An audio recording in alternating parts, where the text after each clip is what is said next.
BNP জাতির সাথে দেওয়া কথা রাখে নাই। আমরা বিএনপিকে বলছি দেশ এবং জাতির স্বার্থে আপনারা ভুল করছেন, আপনারা ভুল সংশোধন করে জনগণের কাতারে আসুন, জনরায়কে সম্মান করুন।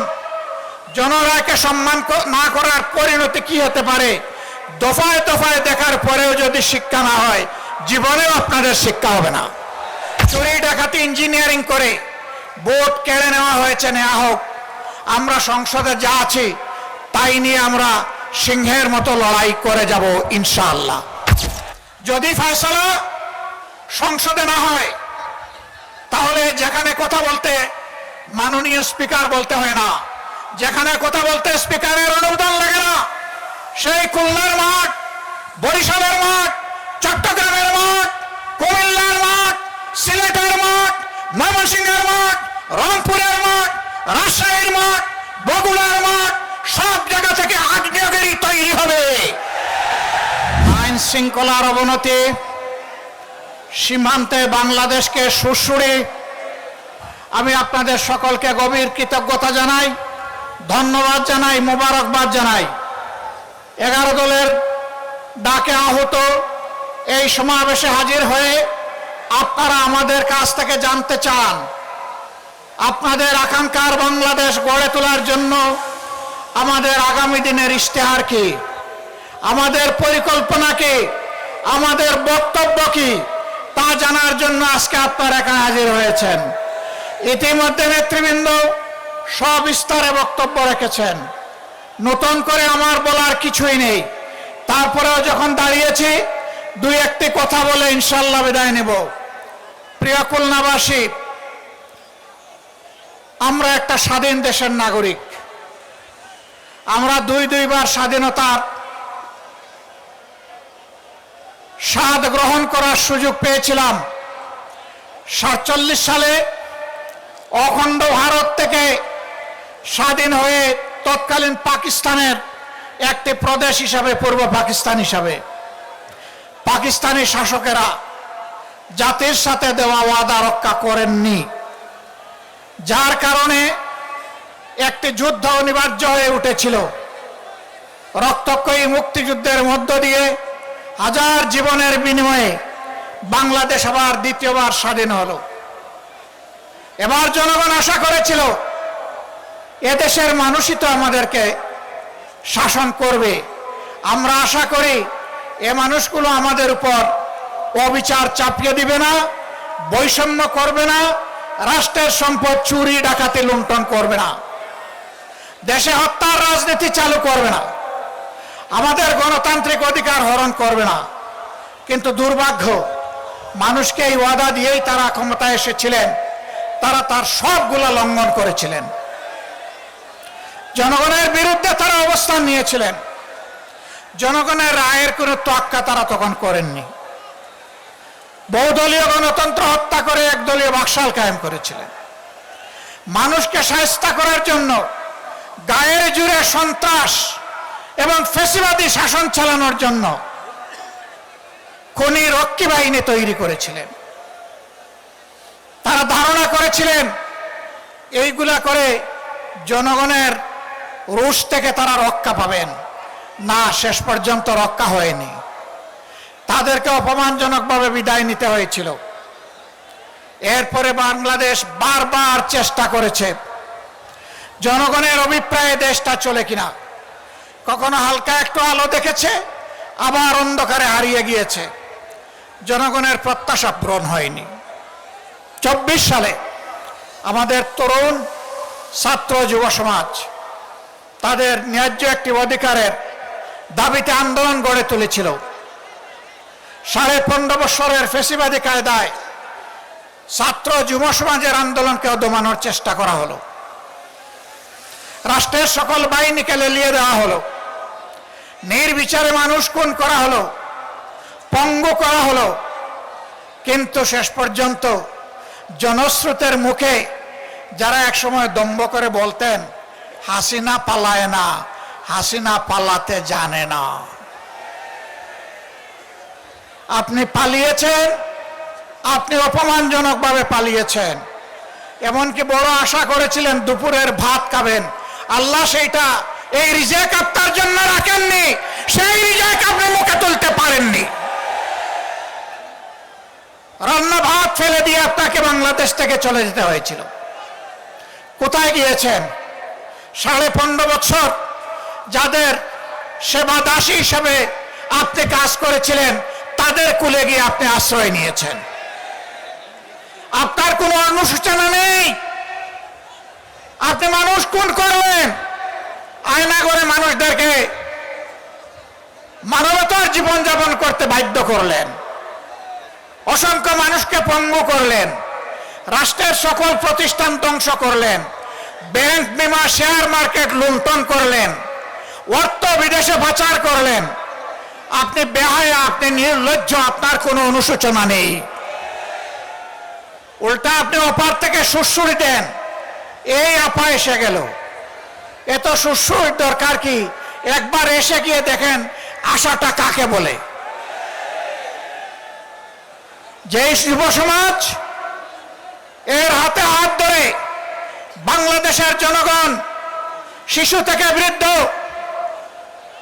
জায়া, বোন, মেয়ে, মায়া সবাই দাঁড়িয়ে গিয়েছিল, সেই জাতিকে দমানো যাবে না ইনশাআল্লাহ। বিএনপি জাতির সাথে দেওয়া কথা রাখে নাই। আমরা বিএনপিকে বলছি দেশ এবং জাতির স্বার্থে আপনারা ভুল করছেন, আপনারা ভুল সংশোধন করে জনগণের কাতারে আসুন, জনরায়কে সম্মান করুন। জনরায়কে সম্মান না করার পরিণতি কি হতে পারে দফায় দফায় দেখার পরেও যদি শিক্ষা না হয়, জীবনেও আপনাদের শিক্ষা হবে না।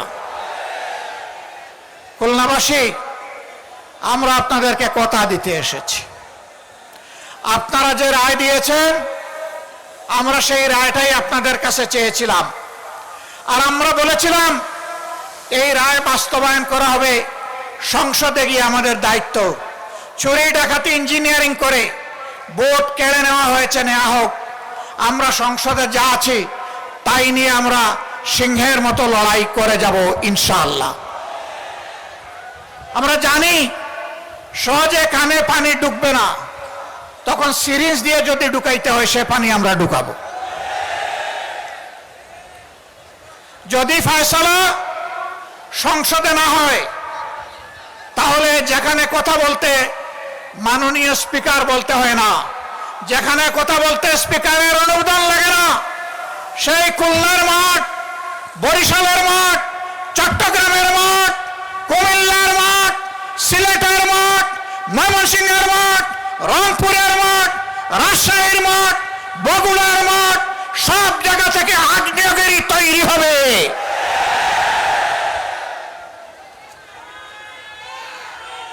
এই আগ্নেয়গিরির দাবানলে সমস্ত আবর্জনা পুড়ে সারকার হয়ে যাবে।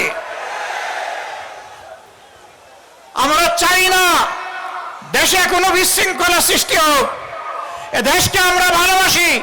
শত যন্ত্রণা বুকে নিয়ে আমরা নির্বাচনের ফলাফলকে আমরা মেনে নিয়েছি, কিন্তু একথা মনে করবেন না কেউ, নির্বাচনের ফলাফল দেশে একটা গৃহযুদ্ধ শুরু না হোক, সেই জন্য আমরা মেনে নিয়েছিলাম। আমরা কারো বাপদাদার চোখ কাঙ্গানিকে আমরা পরোয়া করব না। অন্যায়ের কাছে আমরা মাথা নত করব না। আমাদের নেতৃবৃন্দ হাঁটতে হাঁটতে ফাঁসির তক্তায় দাঁড়িয়ে মুচকি হাসি দিয়ে আমাদেরকে শিখিয়ে দিয়েছেন, জাতির জন্য প্রয়োজনে তোমাদেরকে ওই মুচকি হাসি দেওয়ার জন্য তৈরি থাকতে হবে।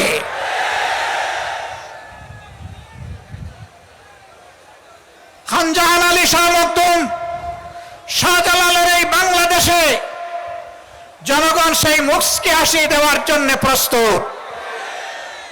আমরা কোনো আধিপত্যবাদের কাছে মাথা নত করব না। সরকারকে স্পষ্ট বলে দিচ্ছি, যদি এই দেশবাসী এবং আমরা দেখতে পাই আধিপত্যবাদের সামনে আপনারা মাথা নত করছেন, আপনাদেরকে আমরা ছেড়ে কথা বলবো না। সাবধান। 20 কোটি মানুষের 24 কোটি হাত আজ প্রস্তুত। সীমান্তে সুড়সুড়ি দেওয়া হচ্ছে। পশ্চিমের নামে একটা দেশ তাদের নাগরিকদেরকে অবৈধভাবে আমাদের দেশে ঠেলে দিতে চাচ্ছে। আমাদের মুষ্টিমেয় বিজিবি সদস্য সীমান্তে যখন দাঁড়িয়ে গেছে, জনগণ তখন তাদের ডান হাতে পরিণত হয়েছে। এই ডান হাত সারা বাংলাদেশের 20 কোটি মানুষ। অতএব আমরা চাই না আমাদের কোনো প্রতিবেশীর ঘুম এবং শান্তি কেড়ে নিতে, আবার কোনো প্রতিবেশী আমাদের দিকে তাদের কালো হাত বাড়াক, ওইটাও আমরা চাই না। যদি কেউ আমাদের দিকে কালো হাত বাড়ায়, মহান আল্লাহর উপর ভরসা করে বলছি, সেই কালো হাত ভেঙে দেওয়া হবে ইনশাআল্লাহ। প্রিয় খুলনাবাসী, মনে হচ্ছে আরেকটি অনিবার্য বিপ্লবের জন্য প্রস্তুতি নিতে হবে। আপনারা কি সেই প্রস্তুতি নিতে রাজি আছেন?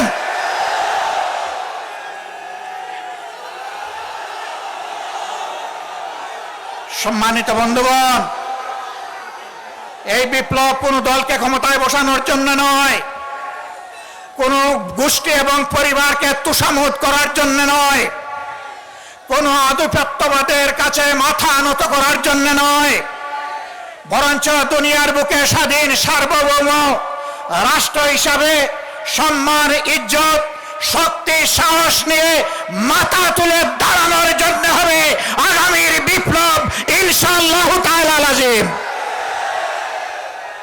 সেই অনিবার্য বিপ্লবের প্রস্তুতি নেওয়ার আহ্বান জানিয়ে একটি শোষণ, দুর্নীতিমুক্ত, চাঁদাবাজ মুক্ত, দলীয় প্রভাব মুক্ত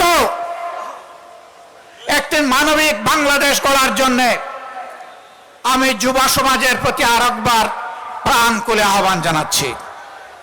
যুবকরা সব প্রস্তুত আছেন? এক মুরব্বীও হাত তুলেছেন।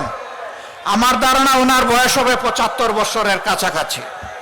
মানে যুবকদেরকে তিনি জানিয়ে দিলেন, তোমরাই শুধু যুবক নও, জাতির প্রয়োজনে বয়স যাই হোক আমরাও যুবক। একসাথে আমরা লড়াই করব অন্যায়ের বিরুদ্ধে, আধিপত্যবাদের দূষরদের বিরুদ্ধে, দলখানাদের বিরুদ্ধে, চাঁদাবাজদের বিরুদ্ধে, দুর্নীতিবাজদের বিরুদ্ধে, আমার শিশুর সন্তান যে কেড়ে নেয় সেই দর্শকদের বিরুদ্ধে। আল্লাহ হাফেজ। বাংলাদেশ জিন্দাবাদ। 11 দলীয় ঐক্য জিন্দাবাদ। খুলনাবাসী জিন্দাবাদ। আসসালামু আলাইকুম ওয়া রাহমাতুল্লাহ।